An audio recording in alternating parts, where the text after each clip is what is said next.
வணக்கம். நீங்கள் இணைந்திருப்பது உதயன் டிஜிட்டல் வலையொலியின் காலை நேர செய்தி சுருக்கம். செய்தி தொகுப்பு உதயன் டிஜிட்டல் செய்தி பிரிவு.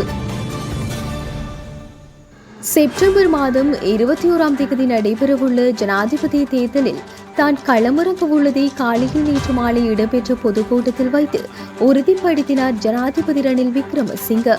ஒன்றிணைந்து வெல்வோம் என்ற தொனிப்பொருளில் காலையில் நேற்று இடம்பெற்ற பொதுக்கூட்டத்தில் ஜனாதிபதி ரணில் கலந்து கொண்டார்.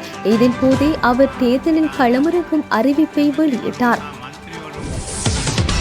தமிழீழ விடுதலை புலிகள் இயக்கம் மீதான தடையை மேலும் 6 மாதங்களுக்கு ஐரோப்பிய ஒன்றியம் நீடித்துள்ளது. இலங்கை வெளிவிவகார அமைச்சு அறிக்கையொன்றை வெளியிட்டு இதனை உறுதிப்படுத்தியுள்ளது.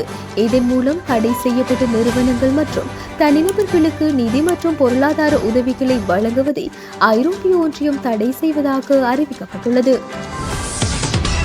நாடாளுமன்ற உறுப்பினர் எம்.ஏ. சுமந்திரன் பயணித்த வாகனம் ஏனையின் வீதி கிளிநொச்சியில் விபத்துக்கு உள்ளாகியுள்ளது.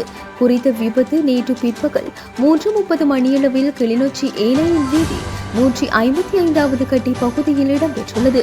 யாழ்ப்பாணம் நோக்கி பயணித்த நாடாளுமன்ற உறுப்பினர் சுமந்திரனின் சொகுசு வாகனம் மீது எதிர் திசையில் பயணித்த மோட்டார் சைக்கிள் மோதியுள்ளது.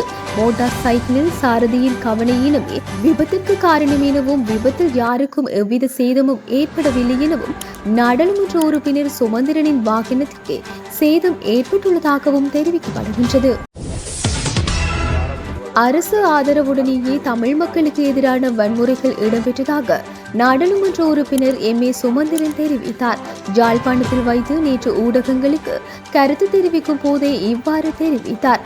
அவர் மேலும் தெரிவிக்கையில், ஆரிய வன் செயல்களை நினைவு கூறுகிற ஒரு வாரமாக இந்த வாரத்திலே பல காலமாக பல தசாப்தங்களாக தமிழ் மக்களுக்கு எதிரான வன்முறைகள் நடத்தப்பட்டு வந்து வடக்கு கிழக்கில் உள்ள தமிழர்களின் ஆதரவு ஜனாதிபதி ரணில் விக்ரமசிங்கவுக்கே கிடைக்கும் என்று நாடாளுமன்ற உறுப்பினர் மஹிந்தானந்த அழுத்கமகே தெரிவித்தார். ஜனாதிபதி ரணில் விக்ரமசிங்க தலைமையில் காலியில் நேற்று நடைபெற்ற ஒன்றிணைந்து வெல்வோம் காலியில் நாம் பொதுக்கூட்டத்தில் கலந்து கொண்ட போதே அவர் இவ்வாறு தெரிவித்தார். தென்னகோன் போலீஸ் மா அதிபருக்கான கடமைகளை முன்னெடுப்பதற்கு உயர்நீதிமன்றம் இடைக்கால தடை உத்தரவை பிறப்பித்துள்ளதால் தேர்தல்கள் தொடர்பான நடவடிக்கைகளை முன்னெடுக்குமாறு சிரேஷ்ட பிரதி போலீஸ் மா அதிபர் டி.வை. அசங்க கரவிட்டவை தேர்தல்கள் ஆணைக்குழு கேட்டுக் கொண்டுள்ளது. தேர்தல்கள் ஆணைக்கு தேர்தல் தொடர்பான வர்த்தமானியை வெளியிட்ட பின்னர் சிரேஷ்ட பிரதி போலீஸ் மா அதிபர் அசங்க கரவிட்டவை சந்தித்து கலந்துரையாடிய போது இந்த தீர்மானம் எடுக்கப்பட்டது. அரசமைப்பின்படி தேர்தல் ஆணைக்குழு தேர்தல் தொடர்பான பாதுகாப்பு நடவடிக்கைகள் குறித்து போலீஸ் மா அதிபருக்கு தெரிவிக்க வேண்டும். பணிக்கு தேவையான போலீஸ் உத்தியோகத்தர்களின் எண்ணிக்கை குறித்து போலீஸ் மா அதிபருக்கு தெரிவிக்க வேண்டும். எல்லை தாண்டிய மீன்பிடிக்காக புழல் சிறையில் அமைக்கப்பட்டிருந்த இலங்கை மீனவர்கள் 7 பேர் நேற்று விடுவிக்கப்பட்டுள்ளனர். தூத்துக்குடி கடலோர காவல் படையினர் மே மாதம் 18ஆம் தேதி கண்காணிப்பு பணியில் ஈடுபட்டிருந்த நிலையில் மேற்படி 7 மீனவர்களும் கைது செய்யப்பட்டிருந்தனர். அவர்கள் புழல் சிறையில் அடைக்கப்பட்டிருந்த நிலையில் அவர்கள் அனைவரும் தூத்துக்குடி மாவட்ட ஆட்சியர் லட்சுமிபதி பரிந்துரையின்படி ராமநாதபுரம் தலைமை குற்றவியல் நீதிமன்ற நீதிபதியால் நேற்று வழக்கில் இருந்து விடுவிக்கப்பட்டனர். கருப்பு ஜூலை படுகொலையில் 41ஆம் ஆண்டு நினைவீட்டிலும் பொதுக்கூட்டமும் யாழ்ப்பாணத்தில் நேற்று மாலை இடம்பெற்றது. ஜனநாயக தமிழ் தேசிய கூட்டணியின் ஏற்பாட்டில் முன்னாள் வடமாகாண சபை உறுப்பினர் விந்தன் கனகரட்னம் தலைமையில் யாழ்ப்பாணம் தந்தை செல்வா கலையரங்க மண்டபத்தில் இந்த நினைவீட்டில் கடைபிடிக்கப்பட்டது. முல்லைத்தீவு முள்ளியவளி பகுதியில் உள்ள தேக்கங்காட்டில் நேற்று இரவு காட்டுத்தீ ஏற்பட்டிருந்தது.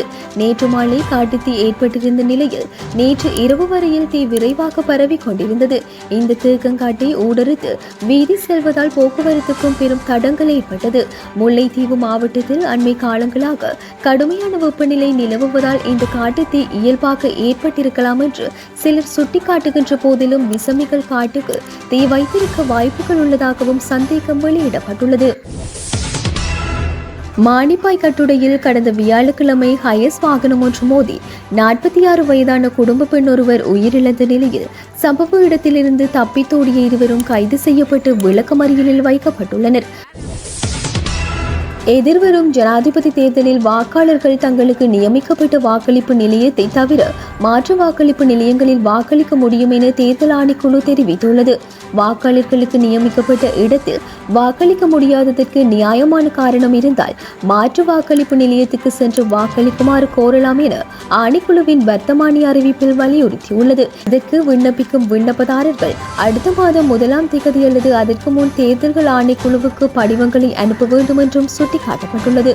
ஒவ்வொரு விண்ணப்பமும் விண்ணப்பதாரரின் குடியிருப்பு பகுதி கிராம அதிகாரிகளால் சான்றளிக்கப்பட வேண்டும், இல்லையெனில் விண்ணப்பங்கள் ஏற்றுக்கொள்ளப்பட மாட்டாது என்றும் தேர்தல் ஆணையம் அறிவித்துள்ளது. 450 கிராம் பானின் விலையை 10 ரூபாவால் குறைக்க தீர்மானிக்கப்பட்டுள்ள நிலையில் குறைக்கப்பட்ட புதிய விலையில் விற்பனை செய்யாத பேக்கரி மற்றும் கடை உரிமையாளர்களுக்கு எதிராக சட்ட நடவடிக்கை எடுக்கப்படும் என்று நுகர்வோர் அதிகார சபை தெரிவித்துள்ளது. இது தொடர்பான சோதனைகளை மேற்கொள்ளுமாறு புலனாய்வு திணைக்கள அதிகாரிகளுக்கு பணிப்புரை விடுக்கப்பட்டுள்ளதாக நுகர்வோர் அதிகார சபையின் தலைவர் DI உடுவர குறிப்பிட்டுள்ளார். இத்துடன் உதயன் டிஜிட்டல் வலையொலியின் காலை நேர செய்தி சுருக்கம் நிறைவடைகின்றது. தொடர்ந்தும் இரவு நேர பிரதான செய்திகளுடன் இணைந்திருங்கள். வணக்கம்.